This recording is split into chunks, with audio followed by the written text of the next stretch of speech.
I noticed my wife spent hours on LinkedIn but never talked about work. One night, I checked the screen and saw her flirting with her ex over DMs. I asked calmly, "Password or divorce?" She didn't say a word, just locked her phone and rolled over. The next morning, she woke up to my side of the closet empty and a copy of the divorce papers on the kitchen table. It's strange how your brain picks up on patterns before you consciously realize something's wrong. For months, I'd been noticing my wife Allison's sudden interest in her professional development. 3, sometimes 4 hours every evening, hunched over her phone, scrolling through LinkedIn.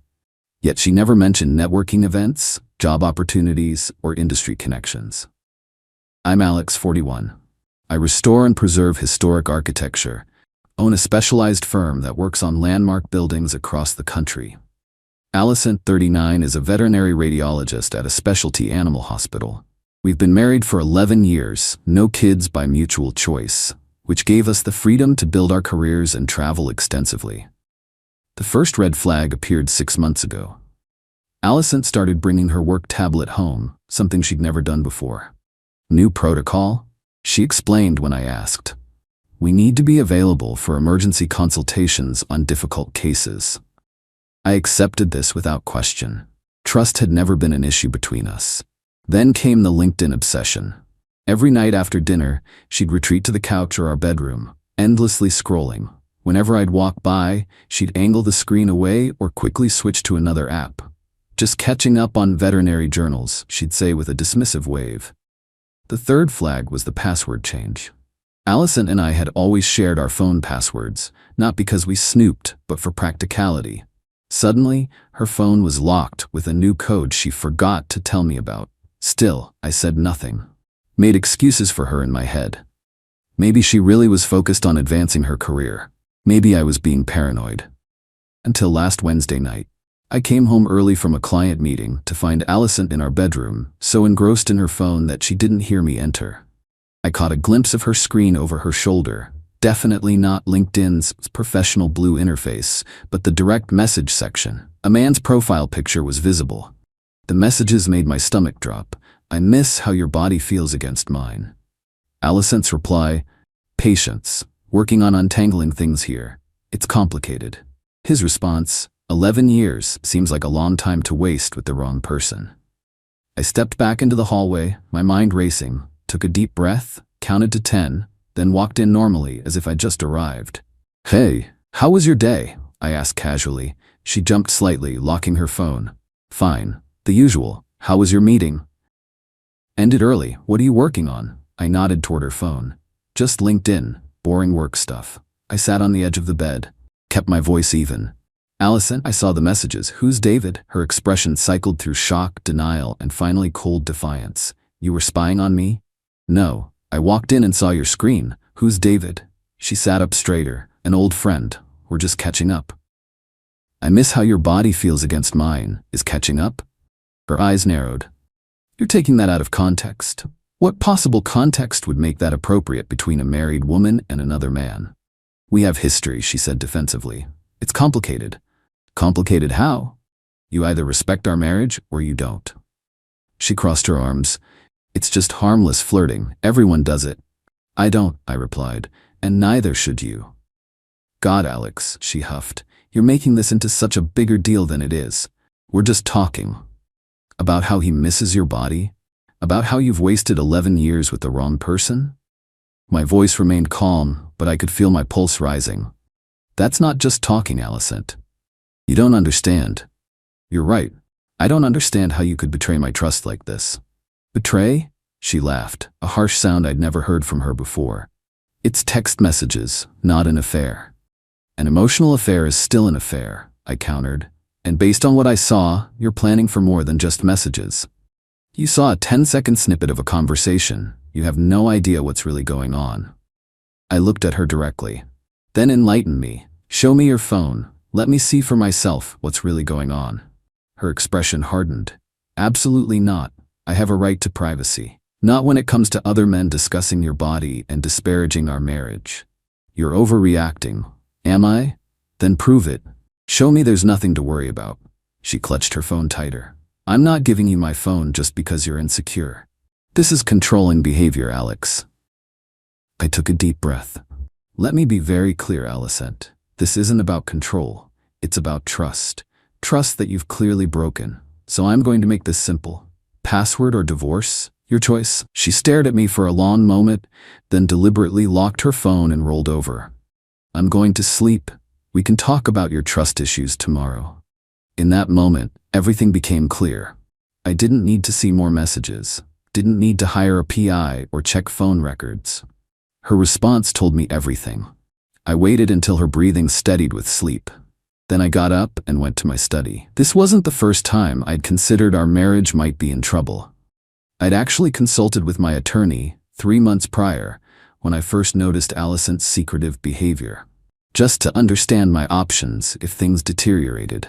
I called him at his home number, apologizing for the late hour. As a longtime client and friend, he understood the urgency.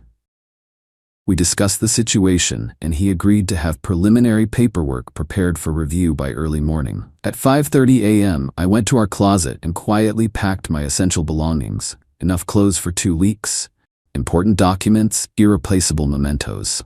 Loaded everything into my car. Then I returned to the kitchen and executed the plan I'd formed overnight.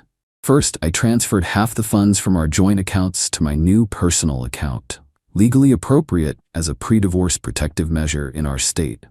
I left the other half untouched, ensuring Alicent would have immediate access to funds during the transition. Second, I followed up with my lawyer, who had divorce papers prepared based on our earlier conversation and midnight update.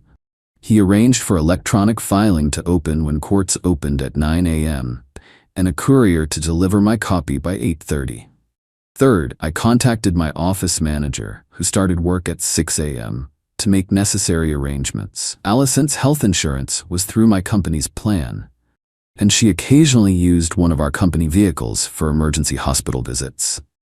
We decided that her health insurance would continue until the divorce was finalized as legally required, but made arrangements regarding the vehicle access within the standard 30-day period our policies specified. Fourth, I emailed our property manager to inform him I'd be moving out temporarily, but as the sole owner of the condo, purchased before our marriage, with money from a restoration project I completed before we met, and maintained entirely with funds from my separate account throughout our marriage, I would continue making payments. Alicent would need to make arrangements within 60 days, double the legally required notice in our state. By 8 a.m., the papers had arrived. I placed them on the kitchen table with a note. Alicent, your silence was your choice. These are mine. You have 60 days to make new living arrangements. All communication should go through my lawyer, Alex. I left my house key and wedding ring on top of the papers, took one last look around the home we'd shared, then walked out the door. At 8:43 a.m., my phone exploded with notifications. Alicent had woken up to an empty closet and divorce papers. Her calls, texts, and emails poured in. This is insane. Call me right now. You're throwing away 11 years over nothing. You can't just kick me out. This is my home too. Answer your phone. I didn't respond to any of them. Instead, I checked into the extended stay hotel I'd arranged that morning, set up my workspace, and continued my workday as scheduled. Alicent's next move was predictable. She called my parents, my sister, even my college roommate, told them I'd lost my mind and was making wild accusations about her friendship with an old colleague. I had anticipated this. Before she could spin her narrative, I'd sent brief, factual messages to key family members. Alicent and I are divorcing due to her infidelity. I have evidence but prefer to keep this private. I'm safe and staying elsewhere for now. I'll explain more when I'm ready. No drama, no details, just facts. By evening, Alicent had shifted from anger to bargaining. Her messages took a desperate tone. Can we please just talk about this? I'll give you my password now. It was a stupid conversation that meant nothing. Please come home. We can fix this. I maintained my silence. Her words meant nothing against her actions. The next day, I received a call from a number I didn't recognize. David. Alicent had given him my private number. Look man, there's been a misunderstanding. Alicent and I are just old friends. Nothing physical has happened. I cut him off. I don't care what you and Alicent are. That's no longer my concern. Please don't contact me again. I hung up and blocked his number. 3 days later, Allison showed up at my office. My receptionist, who had been briefed on the situation, stopped her in the lobby. Allison created a scene, crying and demanding to see me. Building security escorted her out. That evening, I received an email from her with screenshots of their LinkedIn conversations, claiming they proved nothing inappropriate had happened, but she'd only included recent sanitized messages, a laughable attempt at damage control. What she didn't know: I'd maintained our home router's connection logs as part of regular maintenance. Every device that connected to our Wi-Fi had its basic connection data recorded. Not content, but timestamps and service information. The logs showed her spending hours connected to LinkedIn servers during the exact time she claimed to be researching cases. While I couldn't see specific message content, the pattern matched perfectly with her suspicious behavior. More importantly, her work tablet frequently connected to our Wi-Fi during these sessions, contradicting her claim that she was using it exclusively for emergency consultations. I didn't need to see the content of those thousands of messages. The patterns told the story. 1 week into our separation, Allison's animal hospital announced budget cuts, including eliminating her position. Her timing couldn't have been worse. With no income, she faced the prospect of finding both a new job and a new place to live. I instructed my lawyer to ensure her health insurance continued through COBRA as legally required, with the initial premium covered as part of our eventual settlement. She tried using this to garner sympathy, sending messages about how I was leaving her destitute at the worst possible time. I forwarded these to my lawyer without response. My lawyer advised me Allison had hired an attorney known for pursuing substantial settlements. Their first demand: half the value of our condo, ongoing spousal support, and a portion of my business. My lawyer's response included comprehensive documentation. The property deed showing I purchased the condo 2 years before our marriage with profits from a major restoration project. Bank records confirming I had made every mortgage payment from my separate account throughout our marriage. And our prenuptial agreement, which Allison had apparently forgotten, specified that infidelity, even emotional infidelity with documented intent to leave the marriage, was grounds for limiting certain financial considerations. Their demands were swiftly reduced. After the mandatory waiting period in our state, 90 days, the divorce proceedings continued. The final settlement was reasonable. Allison received a one-time payment equivalent to 6 months of her former salary, her personal belongings, and continued health insurance coverage for 6 months. Her access to any company resources was terminated, as our policies required. The divorce was finalized within 6 months, faster than the state average of 9 to 12 months for contested divorces. It's been a year now. I've moved back into my condo after having it completely redecorated. Nothing remains to remind me of Allison. Last week, I received a handwritten letter from her, forwarded through my lawyer. She wrote about regrets, poor decisions, and second chances. Said she'd never stopped loving me.